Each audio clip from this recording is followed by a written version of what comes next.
కాకినాడ జిల్లా గండేపల్లి మండలం సూరంపాలెం ఆదిత్య కళాశాల ప్రాంగణంలో గత 5 రోజులుగా జరుగుతున్న శ్రీ సహస్ర చండీ యాగం పూర్ణాహుతితో ఘనంగా ముగిసింది. 200 మందికి పైగా పృచ్ఛకుల వేద మంత్రాలతో ఈ యాగాన్ని నిర్వహించారు. ఆదిత్య యాజమాన్యం డాక్టర్ నల్లమిల్లి శేషారెడ్డి, శ్రీమతి లక్ష్మీరాజ్యం దంపతులు, డాక్టర్ సతీష్ రెడ్డి, శ్రీమతి శృతి రెడ్డి దంపతులు, కృష్ణ దీపక్ రెడ్డి, సుగుణరెడ్డి దంపతులు, చైతన్య గ్రూప్ అధినేతలు చింతా వెంకట్ రెడ్డి దంపతులు, జిల్లా అటవీ శాఖ అధికారి రవీంద్ర దంపతులు, ఆదిత్య యాజమాన్య కుటుంబ సభ్యులు పెద్ద ఎత్తున యాగాన్ని నిర్వహించారు. మహాపూర్ణాహితి అనంతరం అన్నప్రసాదన వితరణ పెద్ద ఎత్తున చేపట్టారు. 4000 మంది పాల్గొని అన్న ప్రసాదాన్ని స్వీకరించారు. ఈ సందర్భంగా ఆదిత్య అధినేత డాక్టర్ నల్లమిల్లి శేషారెడ్డి మీడియాతో మాట్లాడుతూ విద్యార్థులకు అమ్మవారి ఆశీస్సులు కలిగి ఉన్నత స్థానాలను అధిరోహించాలని ఆకాంక్షించారు.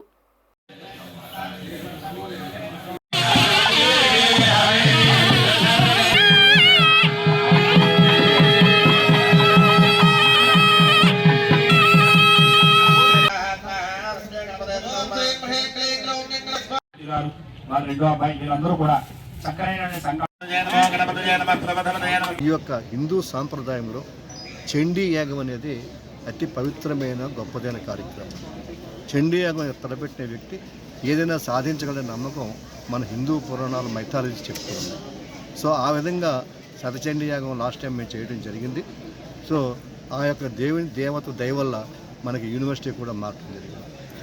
అదే ఇన్స్పిరేషన్గా తీసుకొని మన వైస్ చైర్మన్ సతీష్ రెడ్డి గారు సో ఇప్పుడు సహస్ర చండీ యాగం చేపట్టడం జరిగింది.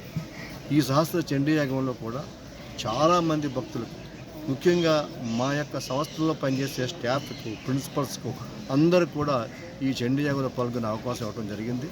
అలాగే ప్రతి విద్యార్థిలోనూ కూడా ఒక భక్తి భావం, ఒక ఆధ్యాత్మిక భావం ఇవ్వడం కోసం మా ప్రయత్నం చేస్తూ ఉన్నాము. విద్యతో పాటు ఆధ్యాత్మిక భావం కలగాలని, అలాగే పాజిటివ్ వైబ్రేషన్స్ రావాలని ఈ కార్యక్రమం యొక్క ముఖ్య ఉద్దేశం. ఈ కార్యక్రమాన్ని సహకరించినటువంటి ముఖ్యంగా ఋత్వికులకి అందరికీ సుమారు 250 మంది ఋత్వికులు ఇక్కడ 5 రోజుల నుంచి ఈ యొక్క ప్రోగ్రామ్ని కండక్ట్ చేస్తున్నారు. వారందరికీ కూడా నేను శిరస్సు ఉంచి నమస్కరిస్తున్నాను.